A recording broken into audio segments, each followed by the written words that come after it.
Selamat pagi adik-adik. Pagi ini kita akan belajar mengenai etika dalam penelitian kesehatan.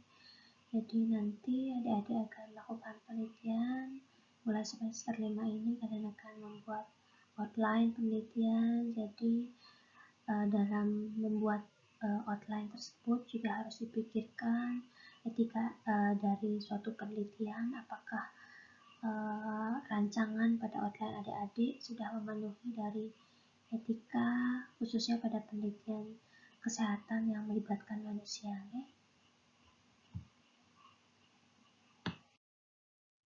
Tujuan pembelajaran dari kuliah saya ini, jadi nanti setelah mengikuti kuliah ini adik-adik diharapkan mampu menganalisis aspek etika dalam suatu penelitian kesehatan, baik itu penelitian pada manusia maupun penelitian yang menggunakan material biologis yang tersimpan di dalam laboratorium.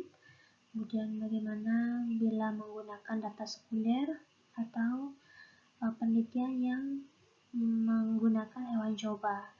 Ya, jadi di sini juga nanti adik-adik diharapkan bisa mampu merencanakan penyusunan protokol penelitian serta checklist 7 standar indikator serta merencanakan pengajuan ethical clearance. Kita bicara lagi tentang etika ya adik-adik ya. Kalian sudah membahas blog salah satunya blog MedHelp ya, Medical Humanities, Ethics Law and Professionalism. Di sana sudah banyak dibahas tentang etika. Ya, di semester 1 juga sudah dapat tentang etika, tentang etika. Jadi kembali lagi kita ingat bahwa definisi etika itu sendiri adalah nilai dan norma moral yang menjadi pegangan bagi seseorang atau kelompok dalam mengatur tingkah lakunya. Ini merupakan kumpulan asas atau nilai moral atau kode-kode etik ya, ilmu tentang yang baik atau buruk baik moral maupun tingkah laku. Jadi bioetika sendiri merupakan suatu kajian mengenai pengaruh moral dan sosial dan teknik yang dihasilkan oleh kemajuan ilmu hayati. Terkait penelitian yang melibatkan subjek manusia, jadi kode etik internasional pertama dibentuk pada tahun 1964 di Helsinki ya, berupa number code. Jadi disebut sebagai deklarasi Helsinki. Nanti silakan adik-adik cari deklarasinya, apa saja butir-butirnya dibaca ya. Jadi deklarasi ini dibentuk sebagai tanggapan terhadap kekejaman Nazi ya, yang dilakukan oleh dokter-dokter peneliti Nazi. Diharapkan sebenarnya deklarasi ini dapat mencegah berulangnya pelanggaran terhadap hak-hak dan kesejahteraan manusia oleh dokter-dokter dan peneliti pada saat itu. Jadi lahirlah etika penelitian manusia pada tahun 2004 di Tokyo sebagai revisi dari deklarasi Helsinki. Dan di sini juga dirumuskan salah satunya tentang dasar etik yang untuk penggunaan hewan coba sebagai yang dimanfaatkan dalam penelitian. Jadi nanti berikutnya kita akan bahas satu-satu mulai dari manusia, berikutnya baru hewan coba. Kita masuk ke aspek etika dalam penelitian kesehatan ya. Pada penelitian yang melibatkan manusia, tentunya ini tidak hanya manusia ya, baik material biologis, data sekunder, juga kita harus memperhatikan ke semua aspek yang ada di sini. Ada 7 butir standar universal yang harus diperhatikan. Jadi ini sudah tertuang semuanya. Ini ringkasannya ya, 7 standar universal. Semua ada di dalam Guidelines for Health-Related Research Involving Humans yang dibuat oleh SHOMS ya, dalam kolaborasi dengan WHO. Jadi ini adalah pengembangan dari deklarasi Helsinki yang tadi ya. Jadi nanti kita akan bahas satu-satu mengenai ketujuh butir standar universal ini. Untuk 7 butir standar yang tadi, yang pertama ada nilai ilmiah dan nilai sosial. Nilai ilmiah dan nilai sosial merupakan dua hal yang harus ada jika adik-adik nanti meneliti perhatikan apakah penelitian adik-adik sudah memenuhi nilai ilmiah dan nilai sosial.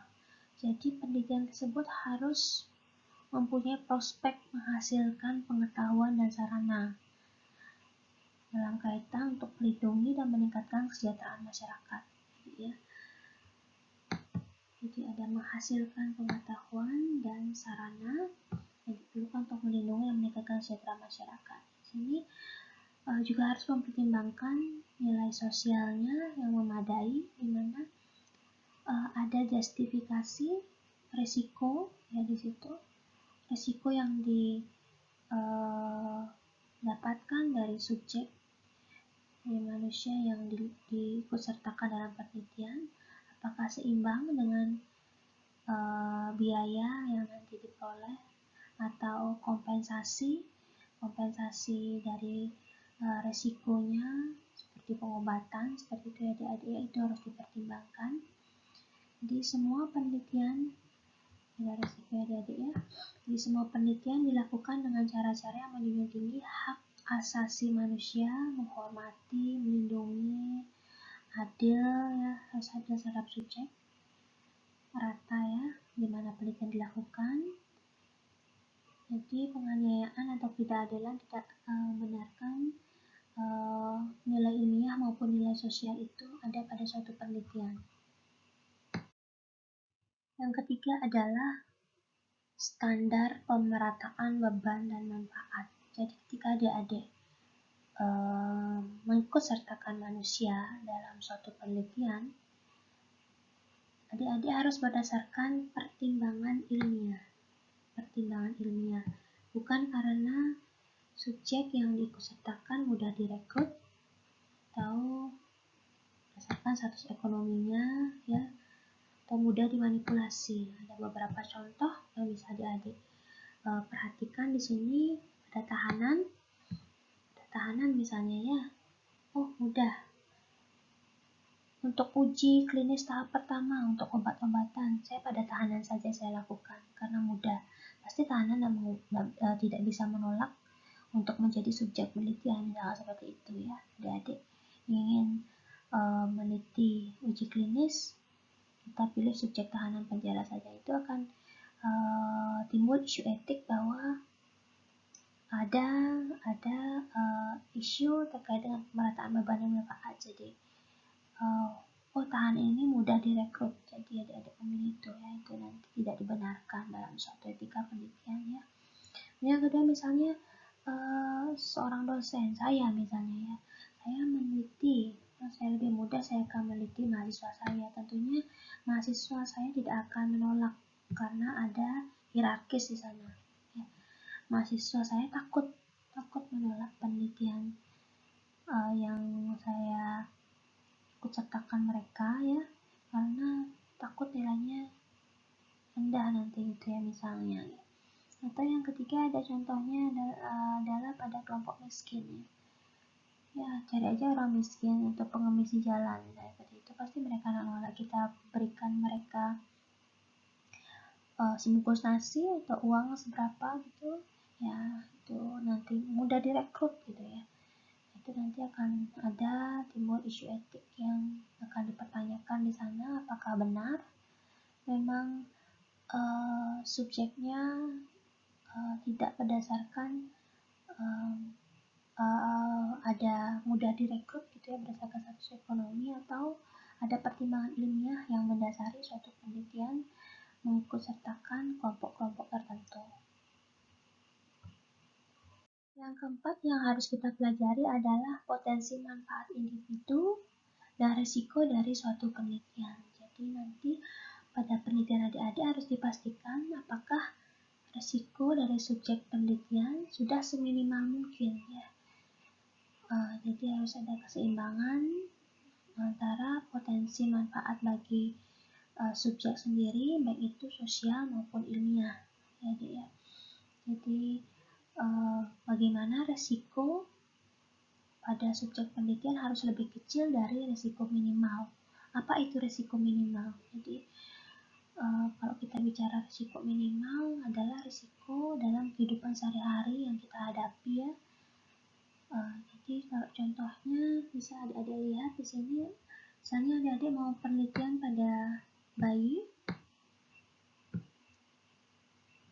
ya, bayi ingin diteliti ya, misalkan manfaat injeksi vitamin A pada bayi gitu ya, vitamin K pada bayi misalnya, bagaimana gitu ya. Jadi bayi akan diberikan perlakuan berupa injeksi vitamin K. Nah, itu kira-kira bagaimana resikonya? Apakah besar atau resiko minimal? Gitu ya. Jadi itu harus dipertimbangkan bagaimana kira-kira ya. Nah, untuk tentunya pada bayi sendiri ketika dia baru lahir, dia sudah terpapar dengan injeksi adik-adik ya. Bayi baru lahir sudah diinjeksi begitu adik-adik ya. Apakah penelitian ini berisiko besar? Tentunya tidak ya. Ini sudah kehidupan sehari-harinya bayi ketika dari lahir ya sudah terbiasa mengalami imunisasi, diinjeksi, sudah biasa dialami. Jadi resikonya minimal ya. Resikonya lebih kecil dari resiko minimal adik-adik ya. Itu salah satu contohnya. Jadi harus diperhatikan apakah individu tersebut dalam kehidupan sehari-harinya sudah terpapar hal demikian. Itu apakah penelitian adik-adik ada dampaknya terhadap resikonya seperti itu ya. Nah, ini penelitian pada uji klinis ya. Nah, uji klinis adik-adik sudah belajar tentang uji klinis, misalnya pada uji klinis obat misalnya adik-adik ya. Nah, ketika kita menguji satu obat ya, ada namanya kelompok kontrol ya, masih ingat ada kelompok kontrol, ada kelompok perlakuan ya, kelompok intervensi. Jadi harus dipastikan bahwa pada kelompok kontrol juga menerima intervensi efektif sesuai gold standar ya, harus dipastikan. Jadi yang kontrol menerima yang intervensi dari gold standar, sedangkan yang perlakuan untuk obat yang diuji yang diberikan gitu ya. Namun apabila untuk obat yang gold standar tidak ada ya, tidak atau belum ada, jadi dapat diberikan placebo ya adik-adik ya. Placebo ini ada, silakan adik-adik dapat memberikan placebo kalau memiliki uji klinis bila tidak ada obat-obatan yang tidak ada atau belum ada ya, obat yang efektif atau gold standar yang telah ditetapkan ya. Yang kelima adalah bujukan, eksploitasi, inducement. Apakah penelitian adik-adik memberikan biaya pengganti? Misalnya, adik-adik hendak melakukan penelitian di suatu daerah yang di pegunungan begitu adik-adik ya, ingin meneliti bagaimana seseorang, bagaimana pola napas seseorang ketika naik ke pegunungan. Jadi adik-adik minta mereka mendaki gunung seperti itu. Nah, kira-kira seperti apa? Adik memberikan mereka uang masing-masing 1 juta kalau mau begitu adik-adik ya. Kira-kira wajar atau tidak gitu ya? Atau dibandingkan adik-adik memberikan untuk masing-masing ya sebagai uang lelah 100.000 gitu ya. Nah, jadi harus dipertimbangkan biaya pengganti wajar atau tidaknya ya. Atau untuk transport mereka dari tempatnya sampai ke pegunungan tersebut, apakah cukup dengan 50.000? Nah, apakah wajar begitu ya? Itu juga akan diperhatikan apakah etis atau tidak pada penelitian adik-adik. Misalnya pada penelitian yang lain, penelitian yang eksperimental misalnya ya, apakah ada ganti rugi bagi subjek bila subjeknya terluka begitu adik-adik ya. Jadi ada biaya perjalanan misalnya, kompensasi yang cukup, itu masih bisa dibenarkan ya. Jadi bujukan itu lebih pada sesuatu yang tidak wajar ya adik-adik ya. Jadi bujukan yang tidak semestinya harus akan dipertimbangkan apakah lolos ya, apakah layak etik. Jadi harus memperhatikan hal ini. Yang keenam adalah rahasia dan privasi. Jadi bagaimana subjek yang adik-adik libatkan, manusia yang adik-adik ikut sertakan dalam penelitian, dilindungi kerahasiaan informasi mereka. Jadi silakan baik itu pada inform consent bila ada dibuatkan anonimus atau bisa dikodekan ya, nanti dan juga dibatasi ya, ada pembatasan terhadap akses pihak ketiga. Penelitian yang melibatkan manusia sebagian besar menggunakan inform consent. Berarti ada ya yang tidak menggunakan inform consent. Nah, bagaimana itu ya? Inform consent adalah lembar persetujuan yang nanti kita akan sampaikan ya kepada individu atau subjek penelitian. Jadi akan dijelaskan apa itu penelitiannya, bagaimana prosedurnya ya, manfaatnya bagi individu, apakah berisiko, apakah ada kompensasi, seperti itu penjelasannya. Apabila diterima tentunya baru nanti individu tersebut bisa tanda tangan. Nah, tergantung juga apakah individu atau subjek yang dilibatkan mampu memberikan inform consent, misalkan pada orang tua usia yang tidak bisa membaca atau pada anak-anak, apakah bisa memberikan inform consent, itu juga harus dipertimbangkan. Tentunya akan ada wali yang nanti akan memahami ya, menyetujui dari inform consent tersebut serta menandatangani ya. Jadi harus ada wali di sana di inform consent adik-adik nanti bila menggunakan inform consent ya. Inform consent ini bertujuan untuk melindungi kebebasan pilihan dan menghormati otonomi individu. Jadi harus dengan bahasa sederhana dan mudah dimengerti ya adik-adik ya. Selain inform consent ya, pada suatu penelitian kita harus juga memperhatikan apakah kita melibatkan orang-orang atau kelompok yang rentan. Siapa kelompok rentan? Misalnya pada anak-anak ya, anak-anak rentan untuk dieksploitasi, remaja, perempuan ya.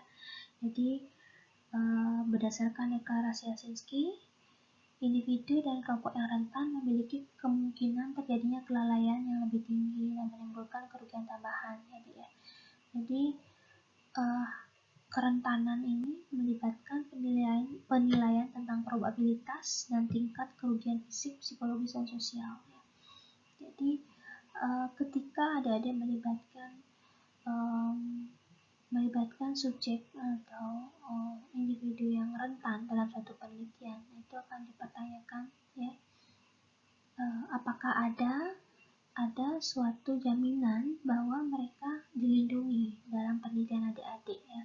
Setidaknya di sana ada perlindungan, tadi kita sudah bicara tentang anonimisasi ya. Jadi ada perlindungan terhadap data-data mereka ya, dianonimkan ya. Apakah boleh menandatangani inform consent juga itu harus dipertimbangkan ya adik-adik ya. Tadi saya lupa menjelaskan tentang pengabaian atau peniadaan inform consent. Kapan inform consent itu boleh tidak dilakukan.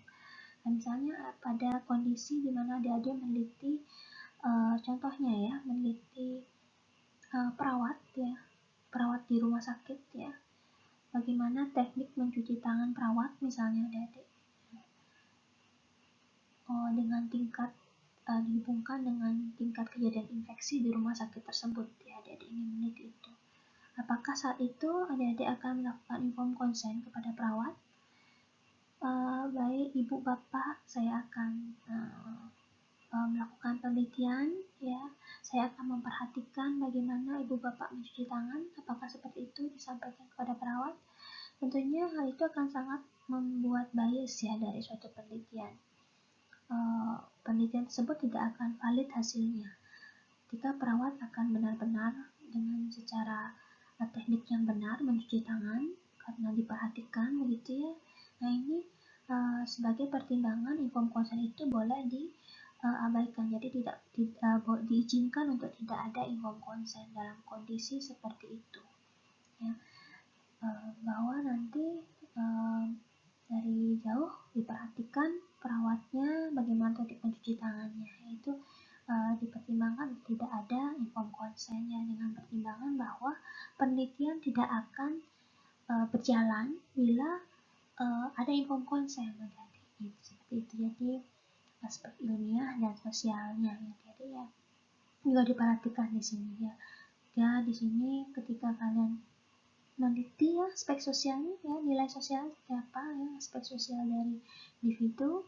Kalau ada, bila ada perawat yang tidak sesuai, oh ini ternyata yang meningkatkan tingkat infeksi di rumah sakit ini, saya akan melaporkan kepada pimpinan. Nah, apakah boleh seperti itu? Itu di sana pentingnya anonimisasi dan menjaga data diri dari subjek penelitian. Siapa? Itu tidak boleh adik-adik ya.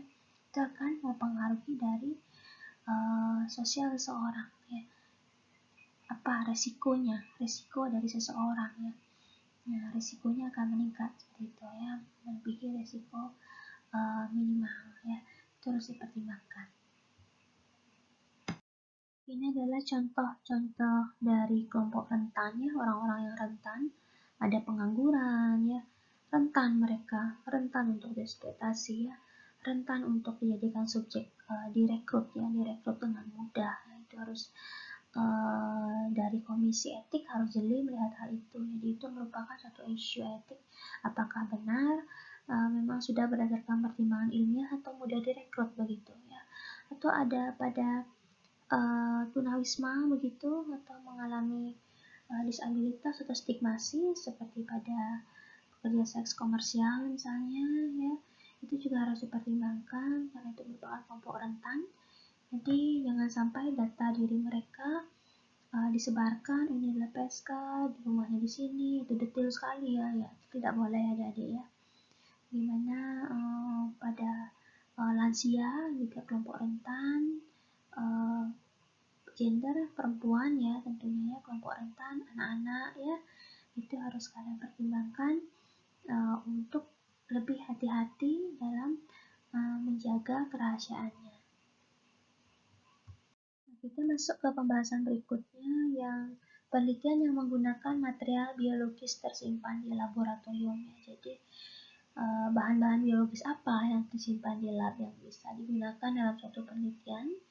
Misalnya ada jaringan, organ, darah, plasma, kulit, serum, DNA, RNA, protein, gitu misalnya ya. Itu banyak ya, air kencing, air liur itu misalnya ya. Jadi nanti kalau adik-adik ingin penelitian menggunakan bahan biologis tersimpan di lab, harus ada ya yang namanya broad informed consent ya.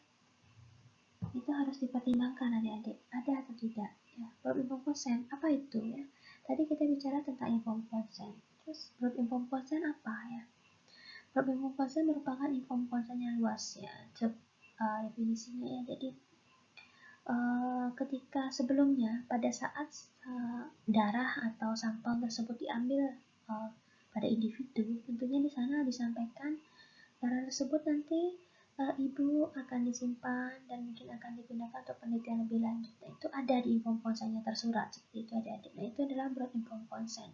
Itu harus adik-adik dapatkan dari peneliti sebelumnya ya, ataupun lab yang menyimpan ya adik ya. Kita bicarakan lebih lanjut nanti. Nah, ini untuk data sekunder ya, waktu kita masuk ya, penelitian yang melibatkan data sekunder, data yang tersimpan misalnya ya. Jadi nanti institusi harus memiliki suatu sistem pengawasan bagaimana data yang disimpan itu nantinya akan digunakan untuk penelitian lebih lanjut, penelitian di masa yang akan datang. Jadi harus ada, tadi ada material biologi tersimpan, ada broad informed consent. Ini juga ada ya adik-adik ya. Ya, kalau tadi kita bicara broad informed consent, sampel diambil, ada informed consent di sana bahwa akan digunakan di masa akan datang. Ini juga demikian adik-adik. Saat data diambil juga demikian adik-adik ya. Ketika kita bicara material tersimpan, harus ada kerjasama dengan institusi kesehatan lab tersebut. Ya, kalau ini hanya di rumah sakit ya. Jika kalian rumah sakit atau di puskesmas misalnya kalian ingin meneliti pasien di sana, tapi berdasarkan rekam medis pasien misalnya begitu, nah, pastikan bahwa kalian mendapatkan belum konsen dari rekam medis tersebut ya. Jadi silakan diminta kepada pengelola dari rekam medisnya mengenai hal ini ya. Kita masuk ke penelitian pada hewan percobaan. Jadi mengapa kita memerlukan hewan coba ya pada suatu penelitian? Ada beberapa alasan. Jika penelitian itu uji klinis misalnya, uji klinis obat, apakah boleh kita langsung melibatkan manusia? Ya, tentunya baru boleh dilibatkan manusia bila sudah diuji tuntas di lab yang mengikut sertakan hewan coba ya, yang menggunakan hewan coba. Jadi kalau sudah diuji pada hewan coba, baru boleh pada manusia. Itu kenapa kita banyak menggunakan hewan coba ya, uji tahap ya. Jadi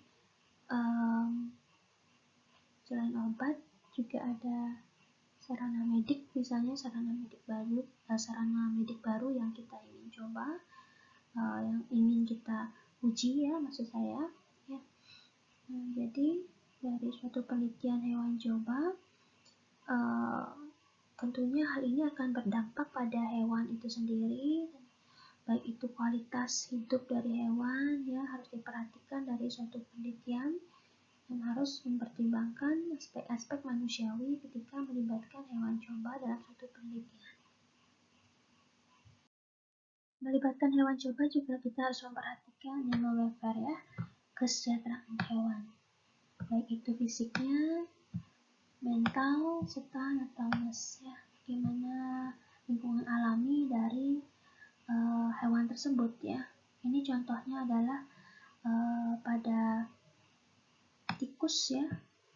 Di sini ada tikus, kandang tikus ya. Seperti apa dia dikondisikan, harus alami ya. Di sini ada potongan-potongan dari kayu ya, serbuk-serbuk kayu ya, agar tidak lembab kandangnya. Seperti itu. Berapa jumlah tikus atau mencit dalam satu kandang? Ini ada kandang lagi, per kandang berapa maksimal, itu harus ada dipertimbangkan kepadatannya ya, juga harus mempertimbangkan kondisi lingkungannya, kenyamanan, tersedia makanan, minuman ya, kondisi kesehatan dari hewan juga harus diperhatikan, bagaimana apakah kebersihan kandangnya ya diperhatikan ya, yang melibatkan kondisi kesehatan ya dari hewan tersebut ya. Nah, ini harus diperhatikan jam biologis dari hewan tersebut ya. Justru dibalik ya, mereka malamnya tidur, mereka siangnya tidur, jadi malamnya mereka aktif. Jadi malamnya harus ada penerangan ya, di balik jadinya malamnya. Jadi lebih terang dibandingkan siang, begitu adik-adik ya. Bayangkan ketika kalian melibatkan hewan coba, apa yang dirasakan oleh hewan coba? Ada rasa terganggu tentunya ya. Ini kalian bisa lihat di sini ada ya pemberian sonde ya, ada injeksi di sini, injeksi intraperitoneal, disuntik dia setiap hari misalnya ya. Kemudian ada yang ini dikekang dia atau di cara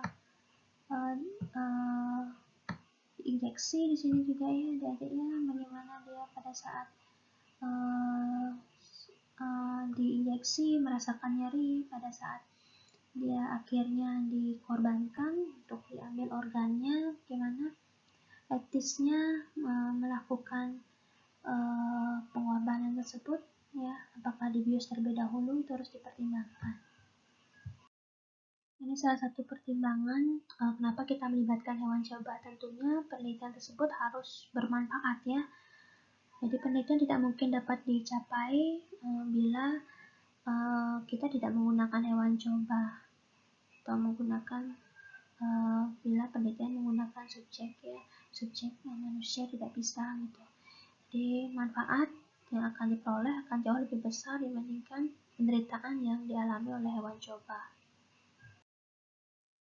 Jadi prinsip dasar penggunaan hewan coba, jadi tentunya untuk kemajuan pengetahuan tadi sudah kita bahas ya. Mau tidak mau kita melibatkan hewan coba sebelum pada manusia. Kemudian harus sesuai spesies dan mutunya, jumlahnya sekecil mungkin, namun hasil penelitian absah secara ilmiah. Ya, harus memperlakukan hewan coba secara manusiawi, memperhatikan kesejahteraan hewan ya, hewan coba sesuai tingkah lakunya, bagaimana jam-jam biologisnya ya, kebutuhan dari masing-masing spesies. Hal tersebut terangkum dalam 3 prinsip ini ya, prinsip 3R, replacement, reduction, refinement. Jadi dari replacement ada 2 alternatif ya, replacement relatif maupun absolut. Yang relatif jadi nanti tetap memanfaatkan hewan percobaan sebagai donor organ, jaringan atau sel. Yang absolut ya ganti sama sekali, jadi tidak memerlukan bahan dari hewan, melainkan hanya memanfaatkan galur sel atau sel lines ya. Yang reduction jadi diharapkan mengurangi ya sekecil mungkin ya menggunakan hewan coba. Jadi nanti sehingga sesedikit mungkin dengan bantuan ilmu statistik ya dihitung nanti berapa perlu hewan cobanya, perlakuan ya, kontrol berapa misalnya seperti itu. Refinement jadi mengurangi ketidaknyamanan hewan percobaan ya sebelum, selama, dan setelah penelitian. Misalnya pada saat di akhir penelitian kita menggunakan pembiusan gitu ya, selama penelitian misalkan diinjeksi dilakukan torehan-torehan, kita analgesia terlebih dahulu, diberikan anti nyeri ya, pembiusan seperti itu. Pada saat terakhir dikorbankan ya, kita bius terlebih dahulu sehingga hewan coba tidak merasakan kematian tersebut. Pemeliharaan dari hewan coba, silakan nanti dibaca ya, nanti ketika kalian adik-adik melibatkan menggunakan hewan coba, harus diperhatikan kriteria umumnya, bagaimana spesiesnya, umurnya ya, apakah neonatus gitu misalnya yang baru lahir, atau umur berapa minggu gitu ya, berat badannya seragam ya. Jadi itu ada penyesuaian berapa minggu di situ untuk disesuaikan, baru nanti dibagi-bagi dengan berapa kelompok ya. Jadi ada kriteria khusus, hewan bebas dari virus, antibody gitu ya. Jumlah hewan harus kecil mungkin ya. Sumbernya dari mana gitu ya, apakah dari sumber yang dipercaya, itu harus adik-adik perhatikan ketika meneliti hewan coba ya. Apakah dari instansi tertentu, itu harus diperhatikan. Ketika merawat, lingkungan fisiknya harus juga sudah disiapkan, kandangnya apakah sudah sesuai, berapa perlu kandang ya dibandingkan dengan hewan coba yang nanti adik-adik gunakan ya, apakah sudah ada ruang gerak nanti ya, pertimbangkan itu, bagaimana kelembaban dari kandangnya, ventilasi ya, kemudian kebersihan dari kandang ya, bagaimana nanti mencucinya, aliran airnya, pakan minumnya bagaimana, harus dipertimbangkan posisi berapa jumlah tempat makan dan tempat minum di masing-masing kandang misalkan begitu ya. Terkait dengan kesehatan hewannya sendiri ya, jadi nanti ada kewenangan dari dokter hewan ya maupun manajemen kesehatan hewannya ya.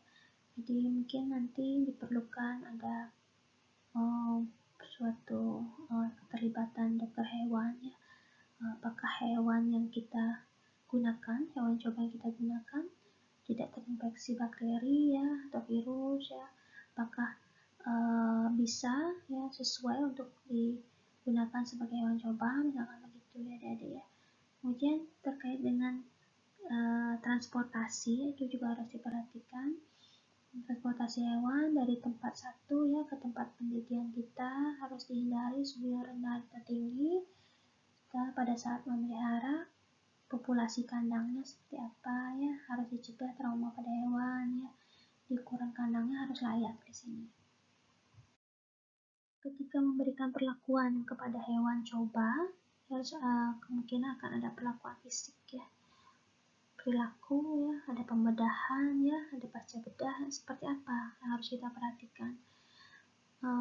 Misalnya pada saat kita menghandle suatu hewan, seperti apa cara kita memegang hewan tersebut ya. Pada mencit, bagaimana caranya memegang mencit tersebut, bagaimana cara memegang kelinci, misalkan seperti itu, mau dipindahkan ya. Pada saat memberikan obat melalui sonde ya, pada saat injeksi, seperti apa cara memegangnya, seperti itu adik-adik ya.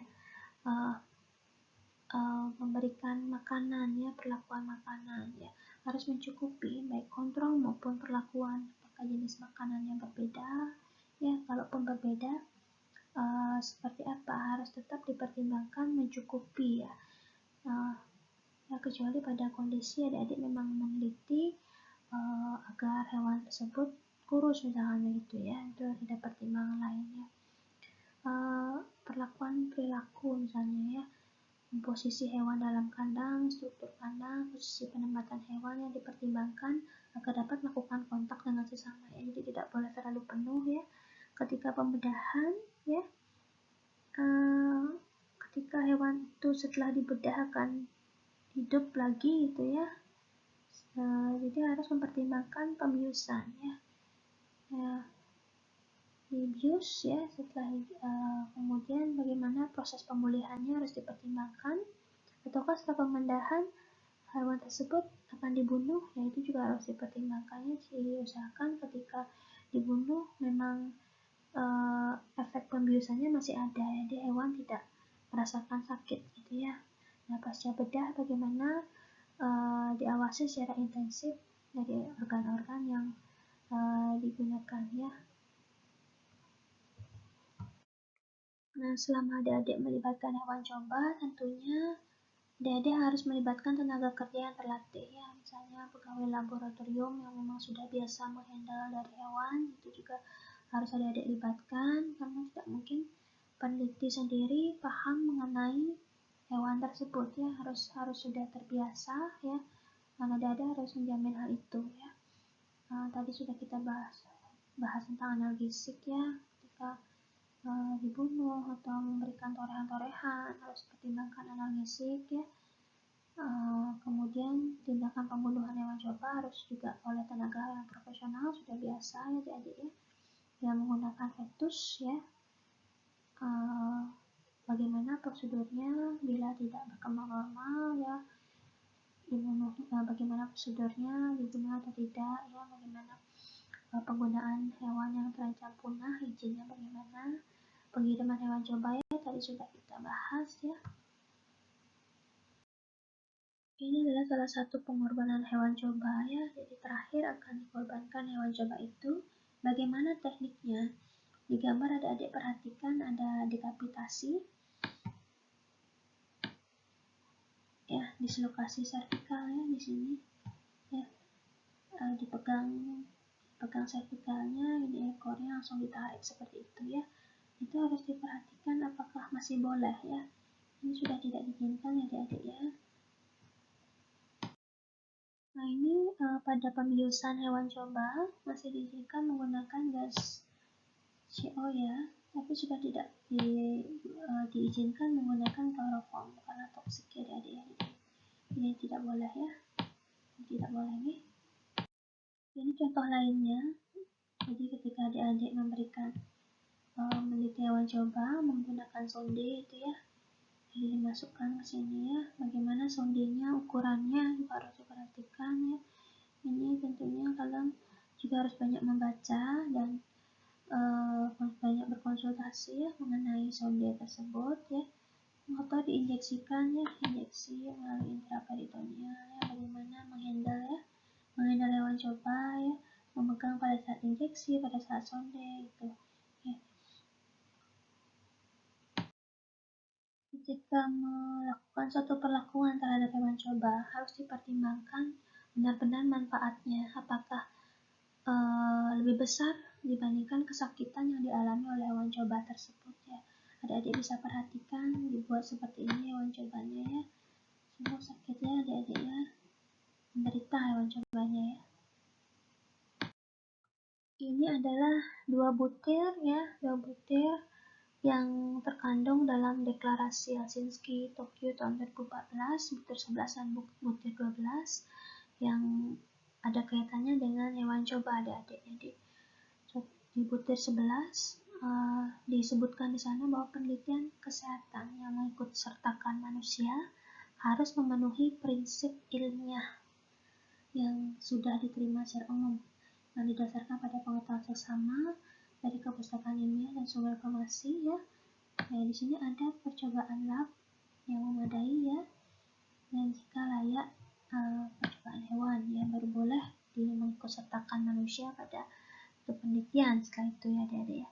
Di butir 12 juga ada option ya, yang harus keperhatian yang tepat harus diterapkan pada penelitian yang dapat mempengaruhi lingkungan ya, dan kesejahteraan hewan ya, itu juga disebutkan di sana. Kesejahteraan hewan yang dilibatkan dalam penelitian harus dihormati. Ini adalah 3 pilar prinsip etika penelitian hewan coba ya.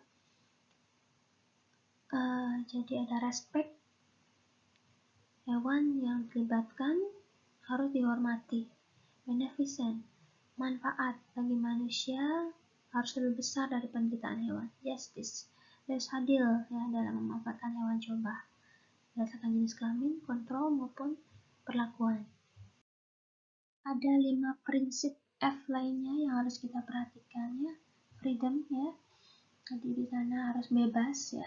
Free ya, freedom ya, bebas dari rasa lapar, haus, rasa tidak nyaman, rasa sakit, rasa takut, stres, dan bebas untuk mengekspresikan tingkah laku ya. Sini jadi sudah banyak kita bahas ya tentang hal ini. Kita masuk ke pembahasan baru mengenai protokol penelitian, checklist 7 standar dan indikator. Jadi pada penelitian yang mengikutsertakan manusia, ketika ingin mengajukan protokol penelitian, akan adik-adik mengisi terlebih dahulu protokol tersebut ya. Protokol adalah formulir pertanyaan ya, yang harus diisi oleh peneliti. Jadi di sana seluruh dari isi proposal dituangkan ke dalam protokol. Jadi tidak semata-mata langsung copy paste seperti itu, tidak ya adik-adik ya. Jadi diperhatikan di protokol akan adik-adik temukan ada ringkasan. Dalam ringkasan bagaimana adik-adik meringkas dari proposal tersebut dari mulai latar belakang sampai analisisnya seperti apa adik-adik. Latar belakang, kemudian tujuan dari suatu penelitian, variabelnya apa saja, bagaimana penelitian itu dilakukan, metodenya ya, mulai dari pemberian inform consent ya, berapa jumlah sampelnya atau subjek penelitiannya, itu juga harus disampaikan di sana ya. Dalam hal ini hati-hati menggunakan kata sampel adik-adik ya. Ketika kita mengikutsertakan manusia, silakan adik-adik bisa menggunakan subjek penelitiannya adik-adik ya. Nah, kemudian sampai pada bagaimana analisisnya ya, apakah ada resiko di sana, juga ada di dalam protokol penelitian. Bagaimana penjagaan kerahasiaannya ya, itu hal-hal penting yang akan dilihat ya, seperti 7 standar universal yang sudah kita bahas tadi ya. Dalam pengajuan nanti adik-adik untuk kelayakan etiknya juga akan mengisi 7 butir standar yang tadi kita sudah bahas ya. Aspek sosial, ilmiah ya, kemudian pemerataan, kemudian dari aspek risiko terhadap manfaat ya, dapat rujukan ya, kerahasiaan itu juga harus dipertimbangkan, menggunakan inform consent atau tidak ya. Jadi bisa adik-adik lihat pada protokol ya, format protokol ya, nanti akan saya berikan format protokolnya ya. Silakan adik-adik download format protokolnya, kemudian kita bisa latihan nanti pada workshop adik-adik ya. Nah, ini tadi cara pengajuan ethical clearance atau kelayakan etiknya di KFPK Unwar. Jadi saya adalah ketua dari KFPK ya, Komisi Etik Penelitian Kesehatan di FKIK Unwar. Silakan adik-adik mengisi terlebih dahulu protokol penelitian dan checklist 7 standar ya. Formnya bisa diminta di admin ya. Jadi kita akan menerima 9 protokol setiap 3 hari kerja ya. Setiap 3 hari ada 9 seperti itu. Kemudian akan silakan adik-adik kirim protokol maupun checklistnya melalui email ya. Nanti akan kita lakukan review dari protokol adik-adik maupun checklistnya dalam waktu maksimal 21 hari. Jadi keputusan dari kelayakan etik ini ada 3. Nanti setelah protokol adik-adik direview apakah layak etik atau perlu perbaikan ataukah dikembalikan karena memerlukan perbaikan yang menyeluruh ya adik-adik ya. Ketika adik-adik ingin mengajukan suatu ethical clearance, suatu penelitian ya dari penelitian adik-adik, harus dipertimbangkan apakah penelitian tersebut dilakukan di rumah sakit.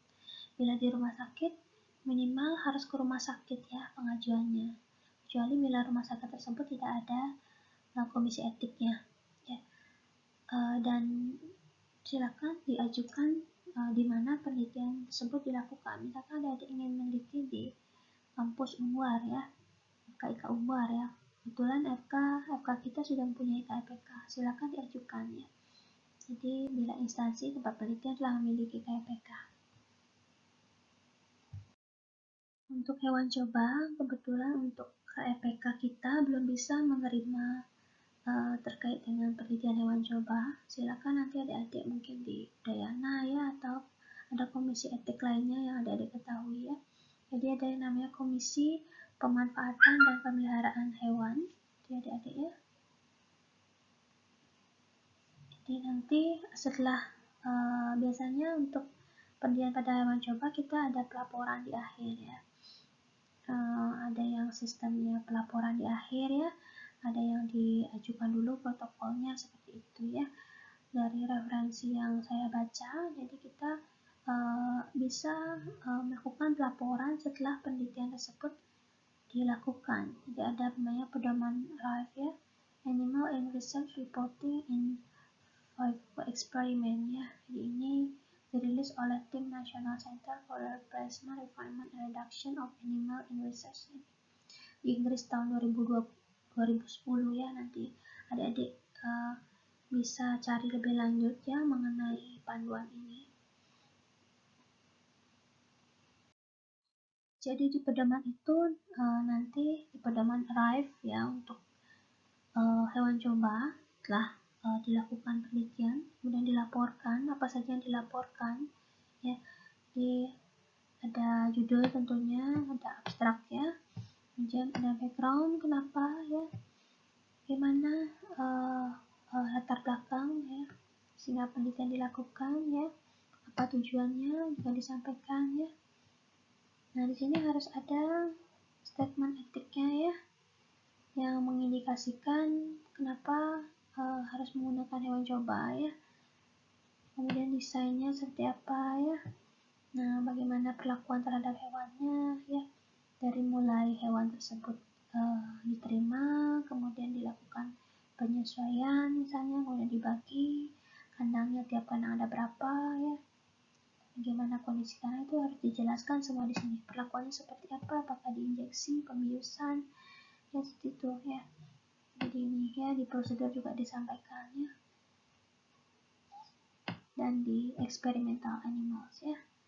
Ini detail hewan cobanya ya, spesiesnya, jenisnya, umurnya, jenis kelaminnya, itu berat badan, itu semua dijelaskan ya di situ. Nah ini juga sudah tadi kita bahas ya, bagaimana di kandangnya, kemudian jumlahnya berapa ya, tentunya seminimal mungkin ya. Bagaimana alokasinya tadi ya, ini kelompok-kelompoknya bagaimana ya. Metode statistiknya semua dijelaskan di dalam pedoman tersebut. Jadi ya, kemudian bagaimana hasilnya ya, diskusi ya, berdasarkan hasil tersebut ya, berdasarkan referensi-referensi juga nih. Nah, silakan adik-adik menggunakan referensi ini, Declaration of Helsinki ya, WHO. Kemudian ada Sioms ya, nanti saya masukkan ya, masukkan ke dalam Moodle. Silakan adik-adik bisa download, bisa sebenarnya download di internet, ada ini adik-adik ya semuanya, jadi bisa adik-adik cari sendiri ya, kalau mau boleh download ya, nanti saya masukkan ya referensi yang 3 di atas ini adik-adik ya.